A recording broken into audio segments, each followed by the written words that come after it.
Penambahan kasus COVID-19 di Jawa Barat berdampak pada ketersediaan ruang isolasi di rumah sakit rujukan. Saat ini rata-rata tingkat keterisian ruang isolasi di Jawa Barat mencapai 70%. Rumah sakit sekarang menipis, kapasitas ruang isolasinya sudah tembus lebih dari 70%. Ya, dan itu sudah lampu merah. Tingkat keterisian ruang isolasi COVID-19 di Jawa Barat saat ini sudah melewati ambang batas atau standar WHO.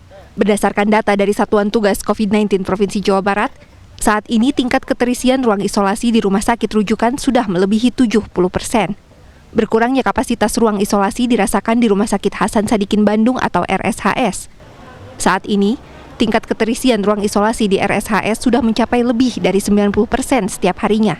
Direktur Perencanaan Organisasi dan Umum RSHS Muhammad Kamaruzaman mengatakan, RSHS sudah menyiapkan 99 ruang isolasi untuk perawatan pasien COVID-19. Namun karena jumlah pasien terus meningkat, kemungkinan besar RSHS akan menambah ketersediaan ruang isolasi agar bisa menampung lebih banyak pasien. Memang rencananya kalau melihat perkembangan jumlah pasien yang cukup tinggi ini, kita akan menjadikan ruang Kemuning 4 menjadi ruang pelayanan COVID juga, ya.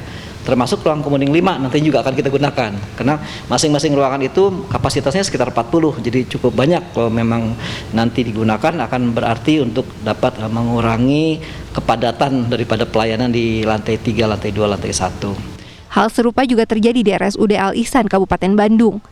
Sebagai salah satu rumah sakit rujukan COVID-19 di Jawa Barat, tingkat keterisian ruang isolasi di RSUD Al Ihsan bahkan mencapai 100%. Kepala Satuan Tugas COVID-19 RSUD Al Ihsan Apen Afgani Ridwan mengatakan, lonjakan pasien COVID di RSUD Al Ihsan mulai terjadi di awal November. Sebelumnya, rata-rata pasien COVID yang dirawat di RSUD Al Ihsan berkisar 20 hingga 30 orang. Namun sejak awal November jumlahnya meningkat, hingga membuat ruang isolasi yang berjumlah 123 tempat tidur terisi penuh. Kita bisa naik ke 143 bed, tapi kalau kita ada outbreak, kita akan siapkan. Soalnya ada pasien yang non-COVID juga, banyak yang dirujuk karena tidak ada tempat tidur. Jadi kita tidak bisa menangani COVID sendiri juga saja karena yang non-COVID juga banyak. Jadi kita kemarin skenario Bu Direktur, kalau kita outbreak, kita siapin yang di bawah, gedung-gedung yang di bawah yang tadinya tempat parkir motor kita bisa buka begitu, kalau memang outbreak begitu. Tapi kita juga akan mempersiapkan mungkin konfirmasi sama koordinasi sama BPSDM nih.